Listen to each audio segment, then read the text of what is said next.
Hi friends, welcome to my channel MS happy 5294. ఇప్పుడు నేను గూడూరు బైపాస్లోని పోటుపాలెం ఊరిలో రాముల వారి గుడి దగ్గర మెయిన్ రోడ్ పక్కన మీకు నేను ల్యాండ్ చూపిస్తున్నాను.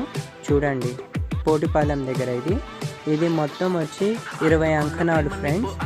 బిట్టు ఒకే బిట్టు 20 అంకణాలు. అంకణం వచ్చి 40,000 చెప్తున్నారు ఫ్రెండ్స్. ఈ మెయిన్ రోడ్డు పక్కనే వస్తుంది పోటుపాలెం దగ్గర. చాలా బాగుంది. మీకు అంకణం 40,000 చెప్తున్నారు. మొత్తం ఒకే బిట్టు. దానికి చుట్టూ మీకు గోడ కూడా కట్టున్నారు. మొత్తం బిట్ అండి. అంకణం 40,000 చెప్తున్నారు. 20 అంకణాలు చెప్తున్నారు. మాట్లాడుకుంటే ఏమైనా తగ్గొచ్చు. మీకు కావాలనుకున్న వాళ్ళు నేను స్క్రీన్ మీద నెంబర్